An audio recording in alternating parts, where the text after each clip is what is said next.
Halo semuanya, perkenalkan, nama saya Fatul Maula.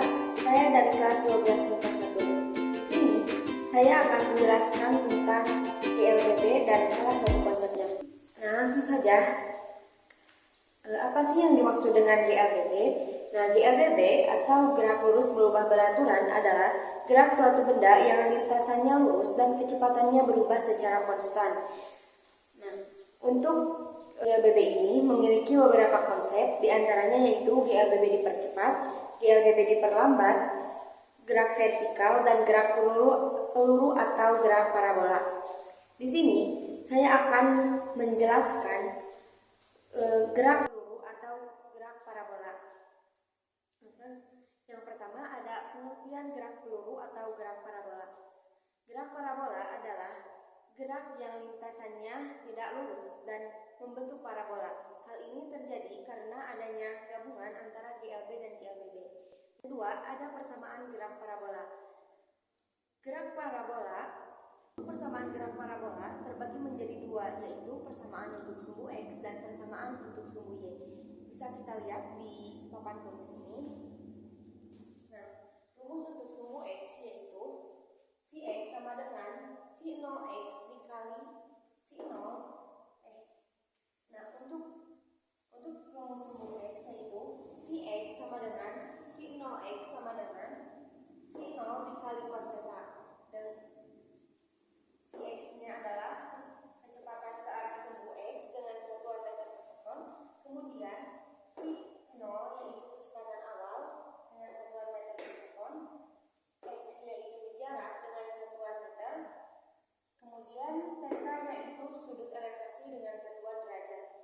Untuk rumus sumbu Y yaitu Vy sama dengan V0 dikali sin theta dikurangi J dikali T. Dengan Vy yaitu kecepatan arah sumbu X dengan satuan meter per sekon. Kemudian V0 yaitu kecepatan awal dengan satuan meter per sekon. Theta yaitu sudut elevasi dengan satuan derajat. T yaitu percepatan gravitasi dengan satuan meter per sekon kuadrat. Dan T yaitu waktu dengan satuan second. Kemudian yang ketiga ada aplikasi gerak peluru dalam kehidupan sehari-hari. Nah, untuk aplikasi gerak peluru dalam kehidupan sehari-hari bisa kita lihat saat melempar bola basket, saat melempar batu ke dalam kolam, melempar bola baseball, dan gerakan air mancur. Yang selanjutnya ada contoh soal. Untuk contoh soalnya, sebuah peluru ditembakkan dengan kecepatan 60 meter per sekon dan sudut elevasi 30 derajat. Ketinggian maksimum yang dicapai adalah kita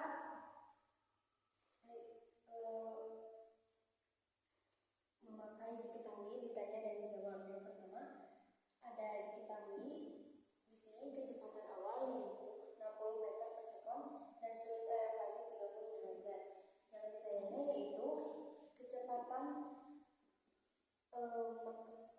ketinggian maksimum yang ditanyanya yaitu ketinggian maksimum yang dicapai. Karena ketinggian itu merupakan sumbu Y, maka kita menulisnya dengan Y max, yang dimana sebuah peluru ditembakkan dengan kecepatan awal 60 meter per sekon, kemudian sudut elevasinya 30 derajat, dan V0Y atau kecepatan ke arah sumbu Y-nya ini, kemudian panah ini yaitu kecepatan ke arah sumbu X, dan yang ditanyanya yaitu ketinggian maksimum yang dicapai.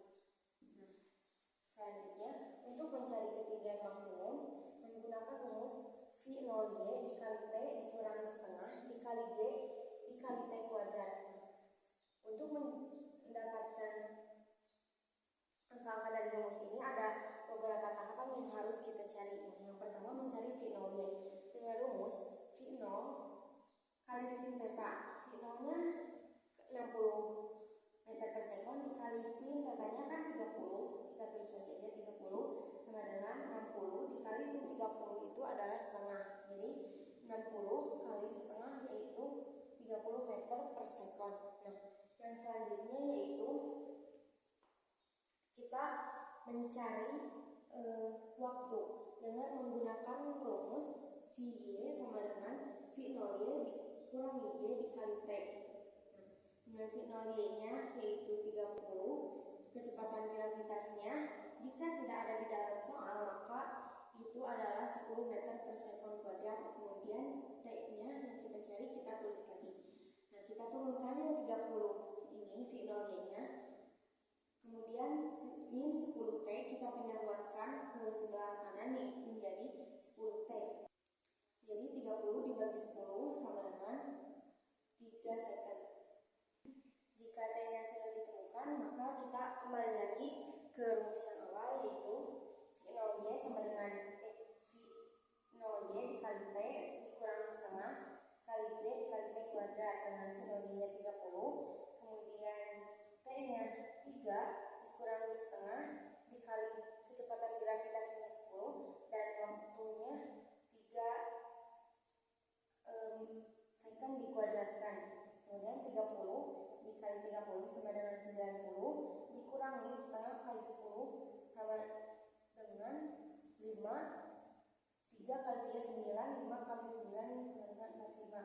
Jadi 90 dikurangi 45 sama dengan 45 meter. Sekian yang dapat saya sampaikan. Mohon maaf apabila ada salah dalam penyampaian. Terima kasih. Wassalamualaikum warahmatullahi wabarakatuh.